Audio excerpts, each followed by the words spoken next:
Hello दोस्तों, welcome to money stocks. तो इस वीडियो के अंदर हम लोग बात करने वाले हैं मल्टीपल स्टॉक्स के बारे में। तो चलिए सबसे पहले हम लोग डिस्कस करेंगे रिलायंस के बारे में।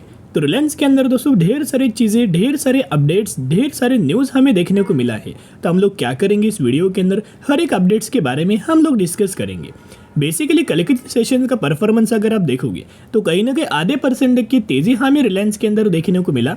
एंड कहीं ना कहीं 2943 रुपीज़ के आसपास हमें रिलायंस के अंदर क्लोजिंग नजर आ चुकी। एक दोस्तों पॉइंट आप जरूर नोट करना, जरूर ऑब्जर्व करना, ईयर टिल डेट का यानी कि जैन 2024 था, तब से अगर आप कंपनी का चार्ट अगर आप ऑब्जर्व करेंगे तो कहीं ना कहीं कंपनी का जो रजिस्टेंस लगातार एक लेवल्स के ऊपर ले रहा है। वो लेवल्स का आप नंबर देख सकते हो 3000 रुपीज़ का एक राउंड नंबर है। यानी राउंड नंबर के नीचे कंपनी हमें कंसोलिडेट कर रहा है। यहाँ अगर आप ऑब्जर्व करके चलेंगे, ऊपर से लगातार कंपनी रजिस्टेंस फेस कर रहा है, नीचे से लगातार कंपनी सपोर्ट कर रहा है। लेकिन बहुत चांसेस है कि बहुत ही जल्द कंपनी जैसे ये लेवल्स का ब्रेकआउट करता है ना, एक बार कंपनी का सक्सेसफुली 3000 रुपीज़ से ऊपर अगर क्लोजिंग मिलता है तो आप समझ जाना कि बड़े बड़ी तेज़ी, बड़े बड़ी रैली हमें देखने को मिलने वाला है। और बहुत ही कम समय के अंदर रिलायंस के अंदर बड़ी तेज़ी आने वाली है। क्योंकि कोई भी कंपनी अगर राउंड नंबर का लेवल्स अगर ब्रेक करता है ना, तो आप समझ जाना कि बड़ी तेज़ी आने वाली है। और वो तेज़ी ब्रेकआउट के बाद कोई रिटेस्ट नहीं आएगा। अभी रिटेस्ट क्यों ना आएगा, पहले से कंपनी क्या है ना, एक राउंड नंबर के नीचे हमें कंपनी कंसोलिडेट कर रहा है, राइट, लगातार होल्ड करने की कोशिश कर रहा है। तो जो भी कंपनी कंसोलिडेशन पीरियड के बाद ब्रेकआउट करता है ना, वो कंपनी के अंदर बिल्कुल भी दोस्तों रिटेस्ट हमें नहीं दिया जाता। बहुत बार कंटिन्यूस बेसिस के ऊपर तेजी हमें नोट किया जाता है। अभी आपको पता होगा हर एक कंपनी का Q4 का रिजल्ट आ रहा है। वैसे हमें रिलायंस कंपनी का भी Q4 का रिजल्ट आने वाला है, जो कि डेट्स हमें डिक्लेयर किया गया है। डेट आप देख सकते हो 22 अप्रैल, राइट। तो कहीं ना कहीं 22 अप्रैल कंपनी का Q4 का रिजल्ट आने वाला है। बहुत ही जल्द रिजल्ट आने वाला है। और उस दिन कंपनी Q4 रिजल्ट के साथ साथ, नंबर्स के साथ साथ डिविडेंड का भी बेनिफिट शेयर होल्डर्स को देने वाली। तो अगर कंपनी डिविडेंड का बेनिफिट देगा तो कितने रुपीस का हमें डिविडेंड का बेनिफिट मिल सकता है, जो कि प्रीवियसली हमें कंपनी के द्वारा कितने डिविडेंड दिया गया है वो भी दोस्तों चेकआउट करना इंपॉर्टेंट है। तो 2021 में कंपनी ने 7 रुपीज़ का डिविडेंड का बेनिफिट दिया था। 2022 में कंपनी ने 8 रुपीज़ का डिविडेंड का बेनिफिट दिया था। एंड 2023 में कंपनी ने 9 रुपीज़ का डिविडेंड का बेनिफिट दिया था, यानी कि 7, 8, 9। तो 2024 में बहुत ज़्यादा चांसेस ये कि अभी 10 रुपीज़ का डिविडेंड हमें रिलायंस कंपनी के द्वारा शेयर होल्डर्स को मिल सकता है। तो चलिए, जैसे कि आपको पता है हर एक कंपनी का Q4 का रिजल्ट है, वैसे रिलायंस का भी Q4 रिजल्ट्स का एक प्रीव्यू हमें दिया गया है। एंड ब्रोकरेज फर्म के द्वारा कुछ नंबर्स हमें प्रेजेंट किया है।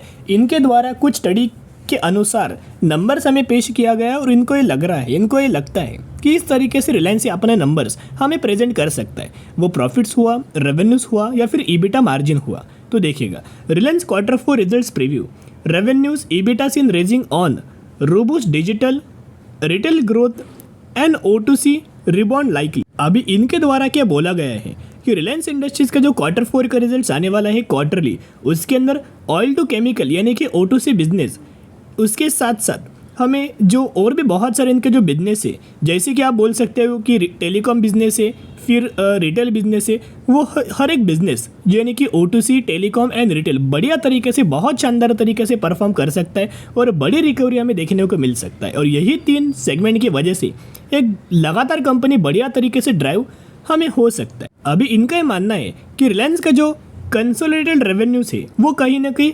11.4% तक का जनरेट हो सकता है, राइट। 11.4% तक की ग्रोथ आ सकती है ईयर बेसिस के ऊपर। एंड कहीं ना कहीं कंपनी हमें 2 लाख करोड़ से भी ज़्यादा का इनका रेवेन्यूज हमें आ सकता है, 11% तक की ग्रोथ आ सकती है। उसके साथ साथ इनका यह भी मानना है कि कंपनी का जो ईबिटा मार्जिन है, राइट, ईबिटा, इनके अंदर भी 9.4% तक की ग्रोथ आ सकती है। 39,440 करोड़ के आसपास कंपनी अपना जो ईबिटा है वो जनरेट कर सकता है। उसके साथ साथ इनका यह मानना है कि रिलायंस कंपनी का जो रिजल्ट्स है यानी कि प्रॉफिट से, वो उसके अंदर कहीं ना कहीं एक्सपेक्टेड क्या है कि 5.7% तक का फॉल आ सकता है, राइट दोस्तों। इनके द्वारा बोला गया है कि कंपनी का जो प्रॉफिट्स है उस प्रॉफिट्स के अंदर 5.7% के आसपास हमें ड्रॉप देखने को मिल सकता है। 19,000 टू 99 करोड़ के आसपास कंपनी अपना प्रॉफिट्स हमें रिपोर्ट कर सकता है। अभी अगर ऐसा प्रॉफिट्स कंपनी परफॉर्म करता है तो आपको पता होगा कि मार्केट क्या करेगा, बुरी तरीके से रिएक्ट करेगा। लेकिन क्या है ना, as per the brokerage firm हमें इनका बिल्कुल भी नहीं सुनना है। एक्चुअल जब रिजल्ट आएगा तब पता लगेगा ही दोस्तों। लेकिन हम लोग इनके सुनने के बाद क्या होता है, ये लोग दोस्तों बहुत ज़्यादा अच्छी कंपनीज के अंदर प्रेशर क्रिएट करते, पैनिक क्रिएट करते। अभी ऑब्जर्व करना है कि विप्रो ने क्या बुरा परफॉर्म किया, नहीं, डिसेंट तरीके से परफॉर्म किया। जो मार्केट के एक्सपेक्टेशंस थे उसको ऑलमोस्ट फुलफिल किया। लेकिन ब्रोकरेज फर्म क्या एक्सपेक्ट करके चल रही थी कि बड़ा कंपनी लॉस करेगा, 10% तक का रेवेन्यूज गिरेगा, 5% तक का प्रॉफिट्स गिरेगा। लेकिन क्या गिरावट आया? नहीं। एंड जो मार्केट हमें एक्सपेक्ट करके चल रहा था उस तरीके से एक्सपेक्टेशंस के हिसाब से हमें सब कुछ चीज़ें दोस्तों फुलफिल हुआ। अब एक बहुत बड़ा एक पेज है, एक रिपोर्ट है, इसके अंदर क्लियर कट बोला गया है कि रिलायंस इंडस्ट्रीज के Q4 के अर्निंग्स कैसे आ सकते, रेवेन्यूज के अंदर, प्रॉफिट्स के अंदर एंड EBITDA के अंदर। यहाँ दोस्तों हर एक ब्रोकरेज फर्म के द्वारा हमें डेटा दिया गया है, जैसे कि MK global, Morgan Stanley, Nomura, Motilal Oswal, Kotak security, JM financials, इरलर सिक्योरिटीज, प्रभुदास लीलाधर एंड नवामा, इन सभी के द्वारा यहाँ दोस्तों बहुत सारी चीज़ों के बारे में डिस्कस किया है, इनके रेवेन्यूज़ के अंदर, प्रॉफिट्स के अंदर एंड EBITDA के अंदर। इसका ज़रूर दोस्तों स्क्रीनशॉट आप ज़रूर नोट डाउन करके रखना कि कैसी कंपनीज या फिर इनका मानना है, एक्सपेक्टेशंस थी कि इस तरीके से हमें रिलायंस कंपनी रिजल्ट्स परफॉर्म करेगी। तो दोस्तों उसी के बिहाफ पर हमें जो रिलायंस इंडस्ट्रीज के अंदर ब्रोकरेज फर्म का जो टारगेट दिया है ना, इनका मानना है बहुत जल्द कंपनी 3,400 रुपीज़ तक का टारगेट हमें अचीव करके दे सकते हैं। कहीं ना कहीं 19 से 20% तक की तेज़ी हमें देखने को मिल सकता है। उसके साथ साथ अलग अलग ब्रोकरेज फर्म के द्वारा टारगेट, जैसे कि UBS के द्वारा 3,400, एलोरा कैपिटल के द्वारा 3,350, नवामा के द्वारा 3,170, फिर ब्रेनस्टेन के द्वारा 3,160 एंड जेफरीज के द्वारा 3,140। तो इस तरीके से टारगेट्स हमें दिए गए हैं। उसके साथ साथ ये था रिजल्ट्स के बारे में, यानी कि रिजल्ट्स अगर आप देखोगे बहुत ज़्यादा चांसेस है कि अच्छा ही कंपनी रिजल्ट्स आएगा और जो हमें मार्केट एक्सपेक्ट करके चल रहा है उसी तरीके से हमें रिलायंस इंडस्ट्रीज कंपनी रिजल्ट्स अपना फुलफिल कर देगा, राइट। उसके साथ साथ बहुत सारे लोगों का एक क्वेश्चन है कि सर रिलायंस जियो का IPO कब मार्केट के अंदर आने वाला है, उसके ऊपर भी कोई ना कोई डिस्कशन ज़रूर करना। तो देखिएगा रिलायंस का IPO जो आने वाला, जो मैंने अपडेट्स बहुत पहले भी आपके साथ शेयर किया था, बहुत बार भी मैंने आपके साथ शेयर किया था। जो लोग चैनल को फॉलो करते, वीडियोज़ को देखते, उन सभी लोगों को पता होगा कि IPO कब आने वाला है। कंपनी के द्वारा भी अनाउंसमेंट किया गया था कि रिलायंस जियो का जो IPO है वो अगले साल आएगा। ये अपडेट्स कब आया था? दिसंबर 2023 में आया था। तो उसके हिसाब से अगर आप देखा जाए तो दिसंबर 2024 तक हमें रिलायंस जियो का IPO मार्केट के अंदर आ सकता है, जिसका बढ़िया तरीके से बेनिफिट सारे रिलायंस इंडस्ट्रीज को मिल जाए। एंड रिलायंस के अंदर अगर आप म्यूचुअल फंड्स का डेटा देखोगे तो बहुत सारे म्यूचुअल फंड्स के द्वारा हर एक महीने बहुत बड़ा बड़ा माल हमें बाइंग किया है, जैसे कि अक्टूबर, नवंबर, दिसंबर, जैन, फेब, मार्च, यानी कि हर एक महीने के अंदर बहुत बड़ा बड़ा माल हमें बाइंग किया गया है। आप देख सकते हो एक भी महीने म्यूचुअल फंड्स के द्वारा माल नहीं बेचा गया। तो उसके हिसाब से बहुत ज़्यादा चांसेस है कि कंपनी बढ़िया तरीके से परफॉर्म हमें कर सकते हो, क्योंकि बहुत सारे म्यूचुअल फंड्स के द्वारा बड़ी बड़ी खरीदारी हमें की जा चुकी है। तो बाय ऑन स्ट्रेटेजी अप्लाई करके चल सकते हो। अभी हम बात करने वाले हैं TCS के बारे में, जहां हमें कल के दिन TCS के अंदर 1% तक का फॉल हुआ एंड 3,822 रुपये की क्लोजिंग दिया। तो TCS का जो Q4 का रिजल्ट्स था वो ठीक ठाक आया था, डिसेंट तरीके से आया था। जो मार्केट हमें एक्सपेक्ट करके चल रहा था उस तरीके से TCS ने परफॉर्म किया। उसके हिसाब से कोई ज़्यादा बड़ी गिरावट हमें TCS के अंदर नज़र नहीं आया। अगर TCS अपना Q4 का रिजल्ट बुरा परफॉर्म करता तो आपको पता होगा कि मार्केट बहुत ज़्यादा बुरी तरीके से रिएक्ट कर। तो जो TCS अभी पिछले 6 महीने से जो लगातार गिर रहा है ना, अभी भी अगर आप देखोगे कहीं ना कहीं 10% की गिरावट के अंदर TCS ये कंपनी हमें ट्रेड कर रहा है। ये बहुत ही जल्द आने वाले फ्यूचर में कंपनी हमें रिकवर करके देगा। ये जो टारगेट से या फिर जो लेवल से वो बहुत जल्द कंपनी हमें बड़ी बड़ी तेजी हमें देखने को मिल सकता है, क्योंकि अभी रिजल्ट्स लग चुका है, अच्छा आ चुका है। जब भी मार्केट बुलिश रहेगा, अच्छी खासी रैली हमें TCS के अंदर कंटिन्यू हो जाएगा।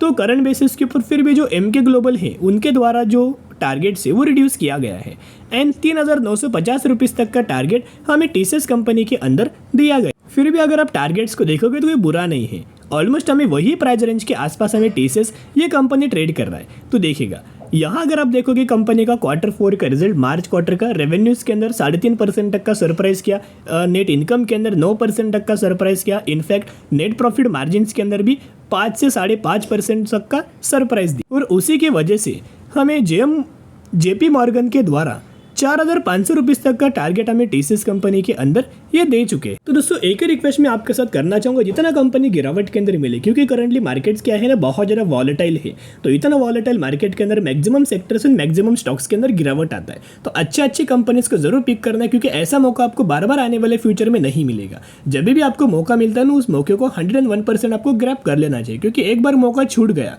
तो बार बार आपको फ्यूचर में अपॉर्चुनिटीज देखने को नहीं मिलने वाला। अभी हम बात करने वाले हैं अगली कंपनी के बारे में, जिसका नाम है शुक्र pharmaceutical limited. 85 rupees per trade कर रहा है और मैक्सिमम में 2450% तक का रिटर्न शेयर होल्डर्स को बना के दे चुका है। ये वही कंपनी रिसेंटली कंपनी ने 3:1 रेशियो का बोनस अनाउंसमेंट किया है, जिसके अंदर आपको 1 के बदले 3 शेयर मिलने वाले हैं। तो जरूर कंपनी के बारे में स्टडी एनालिसिस जरूर करना। तो चलिए आज के लिए इतना ही। अगर आपको ये वीडियो पसंद आए जरूर वीडियो को लाइक और चैनल को सब्सक्राइब करके चल सकते हो। फिर मिलेंगे, बाय।